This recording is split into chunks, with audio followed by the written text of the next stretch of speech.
दोस्तों नमस्कार।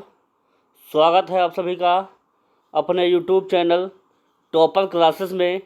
देखेंगे हम जो आगामी सीटेट दिसंबर 2024 प्रस्तावित है, उसमें जो गणित भाषा पूछी जाएगी, गणित पोर्शन जो है 30 नंबर का पूछा जाएगा, जिसमें से 15 नंबर पेडागॉजी के और 15 नंबर के न्यूमेरिकल होने वाले हैं।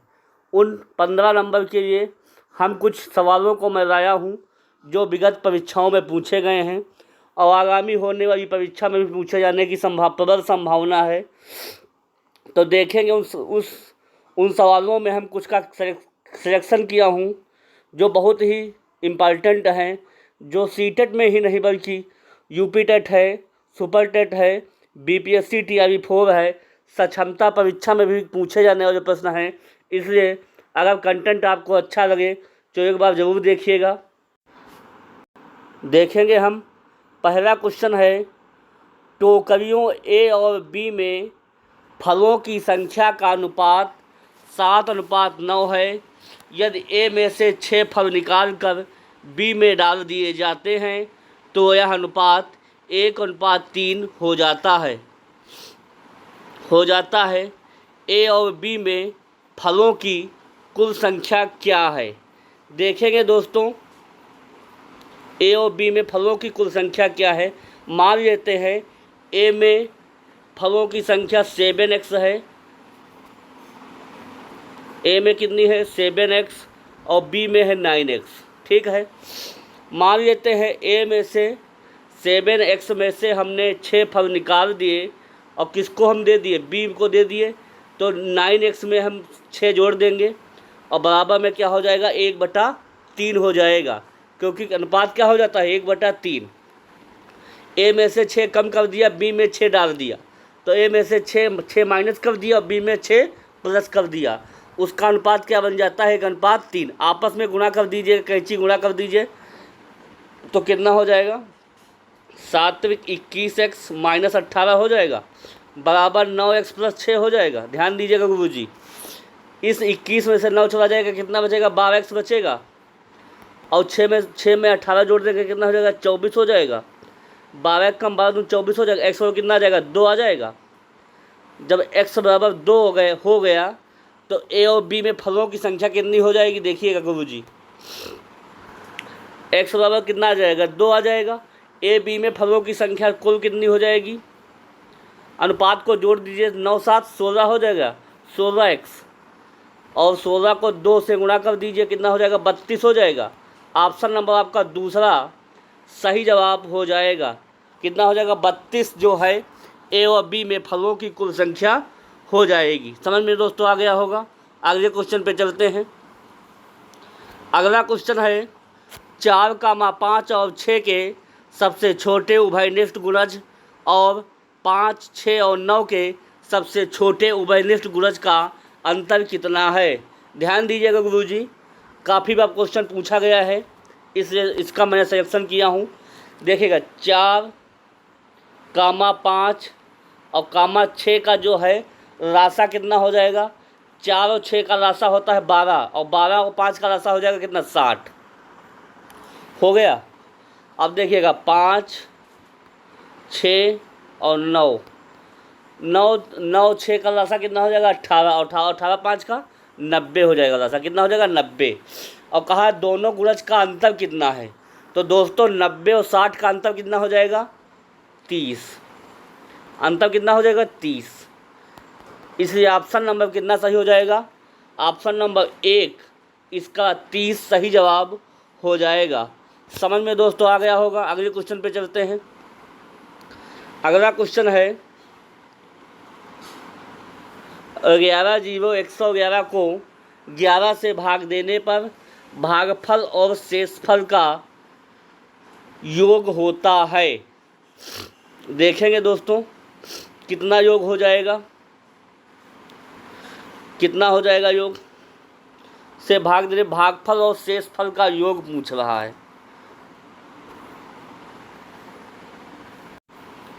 देखते हैं, 11 से भाग देना है हमको। 11 0 100 11, ठीक है। 11 एक बार लगा दीजिए, 11 एक कम 11 हो जाएगा, कट जाएगा, ठीक है। अब नीचे जीरो उतारिए हमने, तो जीरो यहाँ पर भी लगा दीजिए। अब दोनों संख्याएं उतारी जाएंगी, तो एक फिर जीरो लगा दीजिएगा, 11 एक कम कितना हो जाएगा, 11 हो जाएगा, काट दीजिएगा। और फिर एक यहाँ हो जाएगा, इसका एक यहाँ, इसका एक यहाँ। तो इसका सही जवाब क्या हो जाएगा दोस्तों? इसका जो सही जवाब हो जाएगा 111, मतलब 100। ऑप्शन नंबर इसका तीसरा सही जवाब हो जाएगा। समझ में दोस्तों आ गया होगा। अगले क्वेश्चन पे चलते हैं दोस्तों। अगला क्वेश्चन है -1 +2 -3 +4 -5 1 कहाँ तक जाना है? 1000 तक। देखिएगा गुरुजी, जो भी आपके विषम नंबर हैं उनको एक पास, पेयर को एक साथ लेकर चलेंगे। -1 +2 को एक साथ, प्लस -3, +4 को एक साथ, फिर -5 और फिर 6 को एक साथ। ऐसे कहाँ तक चलना है हमको? 1000 तक। देखिएगा पेयर बन गए तो कुल पेयर कितने हो जाएंगे? 500। कितने हो जाएगा? 500। तो सब में देखिए एक एक जुड़ेगा, एक कहाँ तक जुड़ेगा? 500 तक। तो इसका जवाब क्या हो जाएगा? 500। ऑप्शन नंबर इसका चौथा सही जवाब हो जाएगा। एक एक कितने हो जाएंगे? 500 हो जाएंगे। इसलिए ऑप्शन नंबर चौथा सही जवाब हो जाएगा।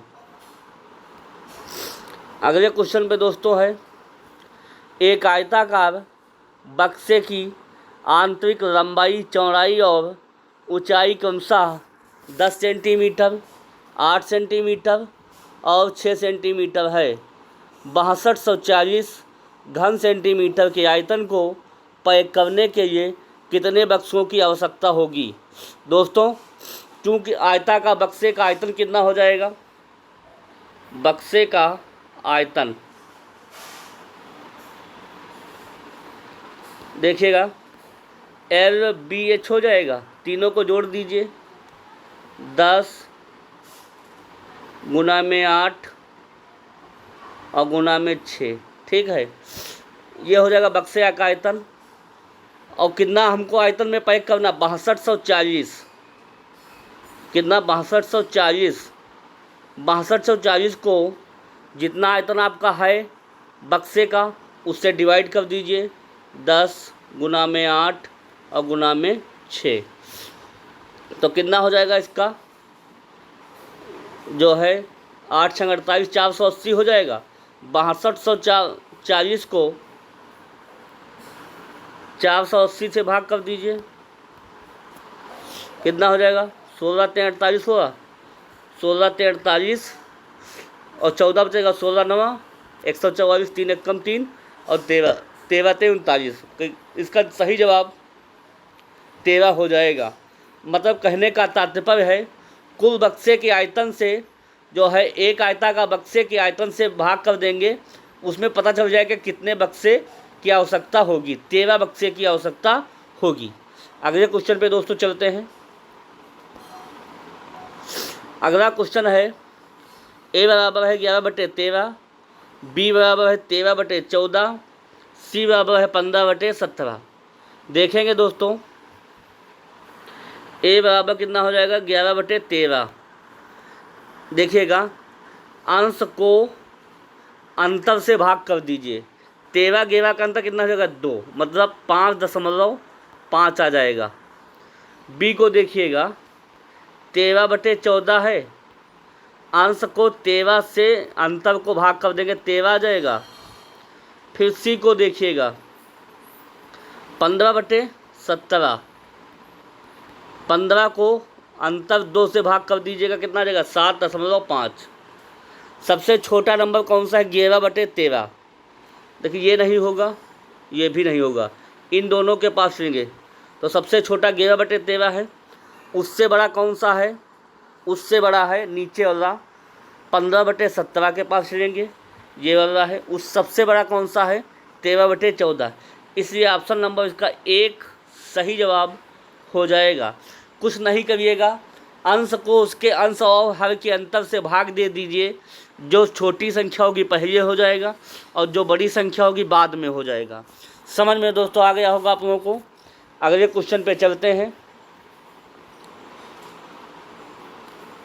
अगला क्वेश्चन है, हम एक संख्या को पूर्ण कहते हैं यदि वह स्वयं को छोड़कर उसके सभी धनात्मक भाजकों का योग होती है। उदाहरण के लिए 28 एक पूर्ण संख्या है, क्योंकि 28 बराबर 1 + 2 + 4 + 7 + 14 है। निम्नलिखित में कौन सी संख्या एक पूर्ण संख्या है? देखेंगे, कहने का मतलब ये है गुरुजी कि जो संख्या 28 बनाई गई है वो संख्या किस किस से विभाजित है। अगर विभाजित है तो उसका योग 28 आ रहा है कि नहीं आ रहा है।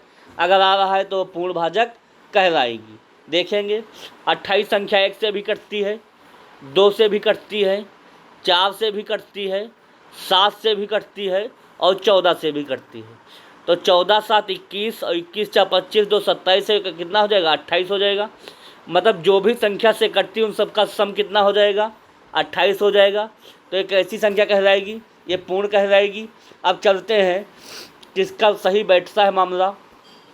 देखिएगा, 13 संख्या 1 से कटेगी और बाकी किसी से नहीं कटने वाली और बाकी स्वयं से कटेगी। तो 1 और 13 का योग कितना हो जाएगा? 14, इसलिए ये नहीं होगा। 10 किसके पास? 1 और 2 और 5, 5 2 7 1 8 से कटेगी, ये भी नहीं होगा। 9 के पास चलेंगे, 1 से कटेगी, 3 से कटेगी, बस 1 और 3 ही से कटेगी, इसका भी योग 4 होगा, इसलिए भी नहीं होगा। 6 के पास चलेंगे, 1 2 और 3, 3 2 5 और कितना हो जाएगा? 6 हो जाएगा। ये संख्या 6 कहलाएगी, इसलिए ऑप्शन नंबर इसका चौथा सही जवाब 6 हो जाएगा। क्योंकि जो 6 के जो विभाजक हैं उन सब का योगफल कितना हो जाएगा? 6 हो जाएगा। इसलिए ऑप्शन नंबर इसका चौथा सही जवाब हो जाएगा। समझ में दोस्तों आ गया होगा। अगले क्वेश्चन पे चलते हैं। अगला क्वेश्चन है, माना कोण x अंश में है जो अपने संपूरक से 32 कम है, तथा कोण y जो अपने कोटिपूरक से 24 अधिक है। x और y का योग ज्ञात कीजिए। ध्यान दीजिएगा गुरुजी, कैसे सवाल को बनाने का प्रयास करिएगा। देखिए, संपूरक का मतलब होता है 180। अगर x का संपूरक कह रहा है तो x 180 में से x घटा देंगे। देखिएगा, कोई कोण x है, उसका संपूरक से 32 कम है, तो मान लेते हैं 180 में से x घटा देंगे, उसमें से 32 कम कर देंगे, हो जाएगा। इस x को इधर ले आइएगा, 2x हो जाएगा, और 180 में से 32 घटा देंगे, 148 हो जाएगा। और 148 से कम कर देंगे, 7 4 14 74 हो जाएगा। x की वैल्यू कितनी हो जाएगी? 74 आ जाएगी।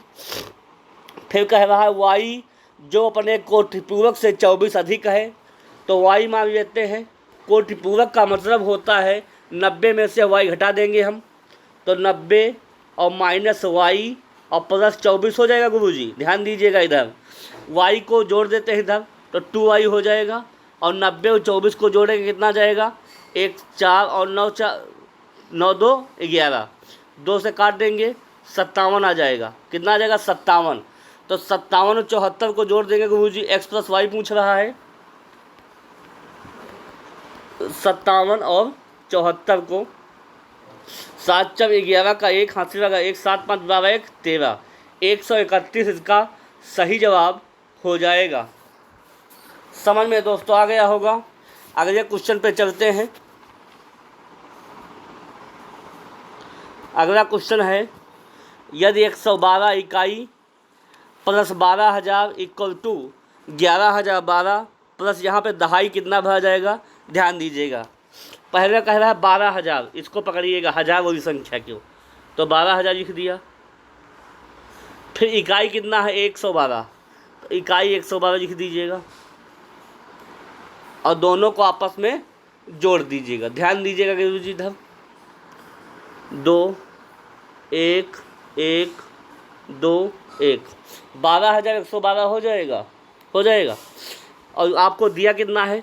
11,012, 11,012 दिया है, घटा दीजिएगा 0 0 1 2 में से एक 1, कितना हो जाएगा? 1100 हो जाएगा। तो चूँकि कह रहा है दहाई का अंक कितना हो जाएगा, तो इकाई 0 है और दहाई में कौन आ जाएगा? 110। कितना हो जाएगा? 11,012 दिया ही था, तो 12,112 में से घटा देंगे 11,012, तो कितना बचेगा? 1100 बचेगा। चूँकि दहाई लिखा है तो इकाई का अंक 0 और दहाई में क्या आ जाएगा? सब, मतलब 110। इसका 110 हो जाएगा। ऑप्शन नंबर इसका तीसरा सही जवाब हो जाएगा। समझ में दोस्तों आ गया होगा। अगले क्वेश्चन पे चलते हैं। अगला है 3/8 की होल पावर -2 इंटू -4/5 का व्युत्क्रम क्या होगा? दोस्तों ध्यान दीजिएगा, व्युत्क्रम का मतलब होता है a = 1/a। ये होता है व्युत्क्रम। क्या होता है? व्युत्क्रम। ध्यान दीजिएगा इधर। पहले कह रहा है 3/8 की होल पावर -2 का व्युत्क्रम, तो जो पावर है माइनस में प्लस में हो जाएगी, जो अंश है वो चेंज हो जाएगा। 3/8 का व्युत्क्रम क्या हो जाएगा? 8/3। और चूँकि पावर माइनस में से प्लस में हो जाएगी, 8/3 की होल पावर 2 हो जाएगा, इंटू 5/-4 हो जाएगा। ये देखिए ऑप्शन कहाँ पे दिया है? ऑप्शन नंबर इसका दूसरा सही जवाब हो जाएगा। समझ में दोस्तों आ गया होगा। 8/3 की होल पावर 2 इंटू -5/4 समझ में आ गया होगा। अगले क्वेश्चन पे दोस्तों चलते हैं। अगला क्वेश्चन देखेंगे, ये इस क्लास का अंतिम सवाल होगा। अगर कंटेंट आपको अच्छा लगा हो तो फिर अगली क्लास में मिलेंगे। एक गोदाम एक घनाभ के आकार में, जिसकी लंबाई, चौड़ाई और ऊंचाई क्रमशः 56 मीटर, 42 मीटर और 10 मीटर है। 2.8 metre into 2.5 metre into 70 centimetre माप वाले घनाभ आकार के कितने अधिकतम बक्से गोदाम में रखे जा सकते हैं? ध्यान दीजिएगा गुरुजी। जो आपने को जो गोदाम का जो आयतन है वो निकाल लीजिएगा। कितना हो जाएगा? 56 metre into 42 metre into 10 metre, और अपान में जो आपको इतने सेंटीमीटर घनाभ और आयतन से भाग कर दीजिएगा। बक्से में गोदाम में बक्से कितने होंगे पता चल जाएगा। 2.8 मीटर हो जाएगा इंटू 2.5 मीटर हो जाएगा। चूँकि 70 सेंटीमीटर, इसलिए इसको मीटर में कन्वर्ट कर देंगे, तो 1 मीटर में 100 सेंटीमीटर, 100 से भाग कर देंगे, 0.7 हो जाएगा। हो जाएगा। अब देखिएगा, काटने का प्रयास करिएगा। 1 2 और 3, मतलब 3 जीरो ऊपर बढ़ जाएंगे। 28 से कम 28, 28 में 56 होता है। 25 से कम 25, 25 चक्कू 100 होता है, 40 ऊपर चला जाएगा। 7 से कम 7, 7 छंग 42 होता है। हो जाएगा। तो कितना आ जाएगा? 6 चौक 24, दूना 48 हो जाएगा। 1 जीरो 4800 इसका सही जवाब हो जाएगा। तो गोदाम में बक्से कितने होंगे? 4800 हो जाएंगे। ठीक है। ये प्रश्नों की श्रृंखला यहाँ समाप्त होती है। फिर अगले क्लास में कुछ चुनिंदा क्वेश्चनों के साथ मैं मिलूँगा। अगर कंटेंट आपको अच्छा लग रहा हो तो प्लीज़ चैनल को लाइक करिएगा, सब्सक्राइब करिएगा, दोस्तों में बांटिएगा। अगर मेरी मेहनत को बेकार मत होने देना, लगे रहना। सफलता एक दिन में नहीं मिलती, लेकिन एक न एक दिन ज़रूर मिल जाती है। अपने माता पिता का सपना साकार करिएगा और फिर अगली क्लास में मिलेंगे। तब तक के लिए धन्यवाद। Okay, thank you.